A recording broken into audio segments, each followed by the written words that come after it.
श्री गणेशाय नमः। कार्तिक मास महात्म्य कथा अध्याय 10।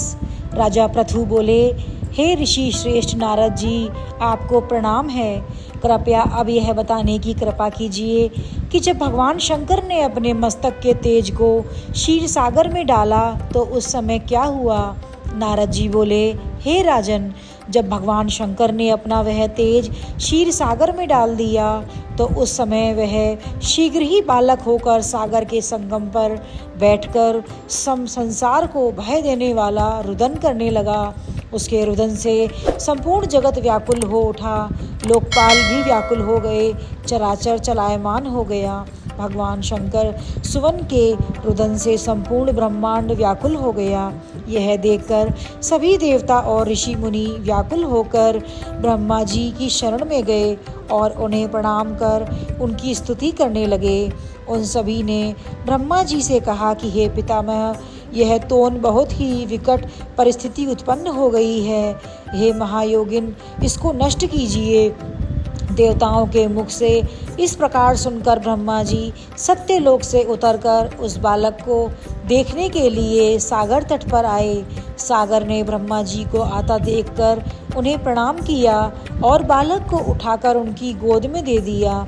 आश्चर्यचकित होते हुए ब्रह्मा जी से पूछा कि हे सागर, यह बालक किसका है, शीघ्रता पूर्वक कहो। सागर विनम्रता पूर्वक बोला कि प्रभु, यह तो मुझे ज्ञात नहीं है, परंतु मैं इतना अवश्य जानता हूँ कि यह गंगा सागर के संगम पर प्रकट हुआ है। इसलिए हे जगत गुरु, आप इस बालक का जात कर्म और संस्कार करके इसका जातक फल बताइए। नारद जी राजा पृथु से बोले कि सागर महाराज, सागर ब्रह्मा जी के गले में हाथ डालकर बार बार उनका आकर्षण कर रहा था।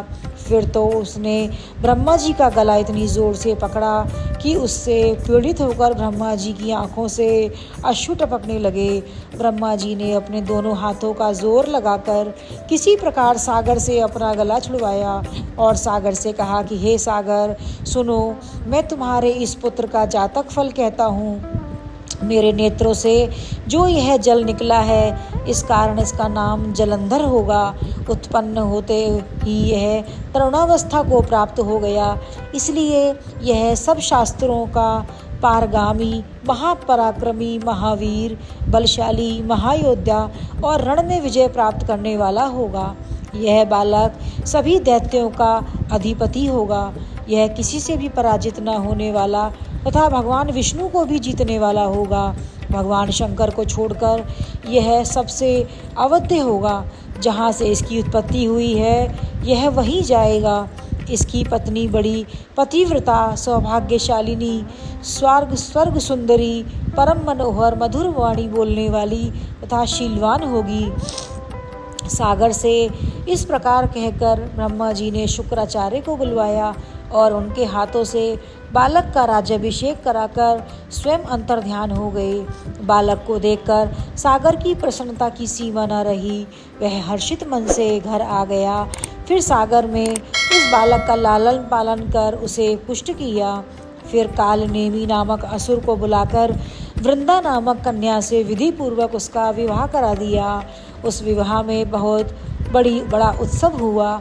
श्री शंकराचार्य के प्रभाव से पत्नी सहित जालंधर दैत्यों का राजा हो गया। जय श्री हरि।